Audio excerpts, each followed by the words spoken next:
Hello and welcome everyone to another Swagnozle video. Today I'm going to be playing Heist. The round I'm going to right now is the Robbers side. Now, you might be asking yourself, oh, this minigame came out a little while ago and it wasn't like the most amazing thing, but it was okay and it was an interesting experience and no one really knew what was going on. It sounds kind of odd, but the minigame when you first look at it is kind of like, holy crap, there's all these NPCs running around. I don't know what they are. I don't know what to do. So today I'm going to be showing you what to do and how to get the most bonus experience out of Heist as possible. So we're going to be doing this round called, or this method called 50-50. Now let me call out the world and direction we are in. Okay, so first of all, you have to be in the Fast Heist Fringe Chat. Now, this Fringe Chat goes pretty much 24/7. Maybe at early morning hours, you may not find that many people playing in there, but the majority of the time, it is filled and popping constantly. So, on the Robbers side, your job is literally to AFK. You tell the guards where you are, and they come to you, they come to the boat. Depending on where the jail is, it might take them a little bit longer than usual to get there, but whatever. So they just showed up, and all they're going to do is they're going to spot me, and they're going to put me in handcuffs. Now, this method, and you wait until 16 minutes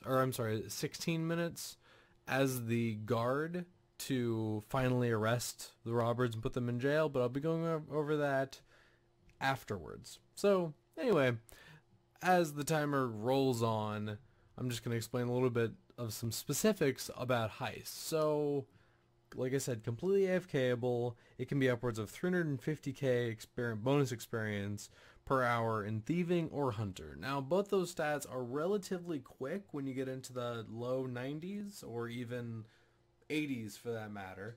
But regardless, just to expedite that entire process, and also, it's AFK. I mean, it really is completely AFK. And if you think about it, when it comes to thieving, you can get impairment plunder in the 90s. You can get 450k an hour. So that's 900k an hour doing thieving with full bonus experience. And that's awesome. You're looking at 1 day for 99, a solid day. And yeah, that's a long time. But a solid day of playing, just doing pyramid plunder, you're looking at 99. And that's insane. That's something that not many skills can be said for other than construction with full bonus experience. So anyway, you can put this together with your enlightenment aura. Obviously it doesn't stack with the bonus experience you already have. It won't dissipate it, but honestly, I might suggest you just use the Enlightenment Aura either on an AFKable skill that is very time consuming, as in rune crafting or divination. But either way, to each his own. I kind of understand regardless. It just depends what you want to be doing. But yeah, crafting is really good, or I finished up in a construction earlier last week. So anyways, but I'll be back at 16 minutes. And we're back. So 16 minutes should be rolling around relatively soon, and these guards will be knocking me out. So the reason why you wait 4 minutes to knock someone out and put them in jail as a guard is because you're shooting to get 5 points as a robber. So basically every minute you receive a point towards the minigame, you can turn into the rewards vendor for bonus experience. And so yeah, as a guard, so you're knocked out, you get put in jail, and then it's 1 minute until you become a guard, and you're put on the guards team. But of course the game is over because we're all going to be guards at that point. The loot doesn't really matter, but this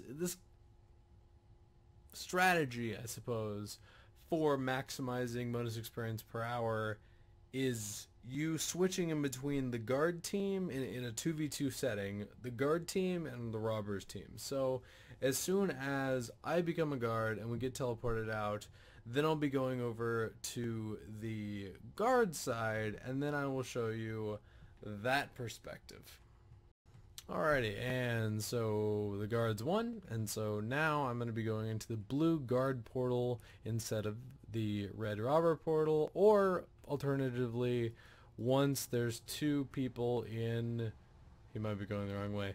Once there's two people in the robber portal, then I can just take the neutral barrier similar to Castle Wars over there. But this guy just seems to be standing here, so I'm just going to meander over to the guard portal.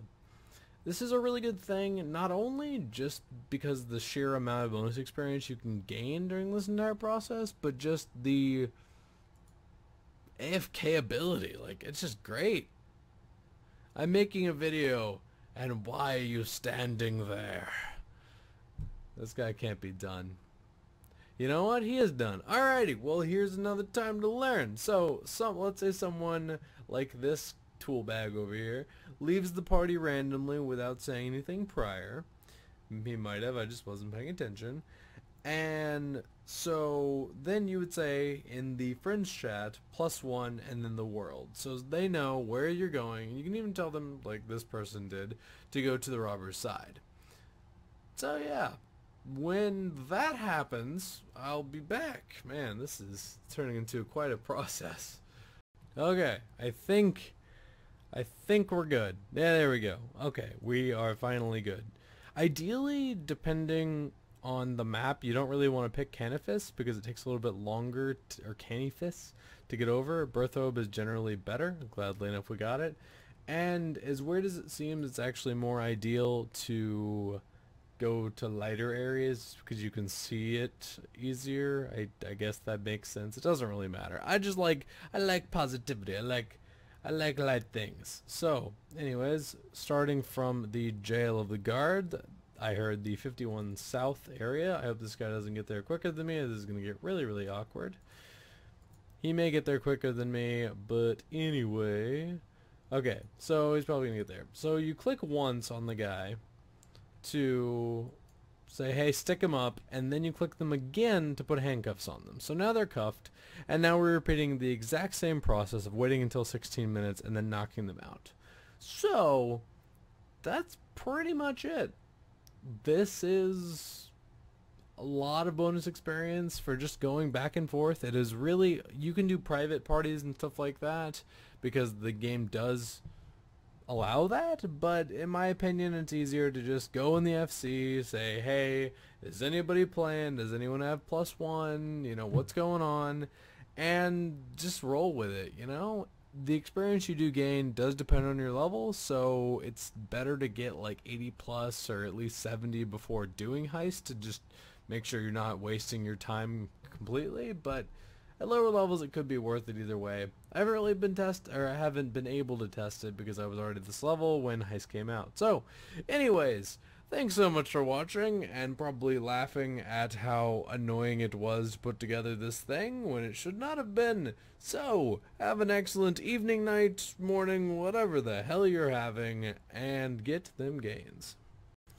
Stupid me, I almost forgot. This is how you do the rewards. So all these different traits you can gain for the robbers and the guard side, they don't really get you anything. As odd as it sounds, like they're good if you're actually playing the game. For 50-50 Heist, it really doesn't, or fast Heist, it really doesn't matter. So anyway, reward points are worth, as you'll see, 5 reward points per, so you convert your win points from playing on the guard side to reward points.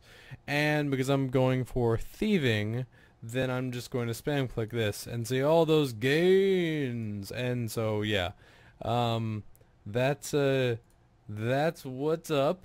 And yeah, that's a little, I don't know how to casually edit this in, so here you go. Bye.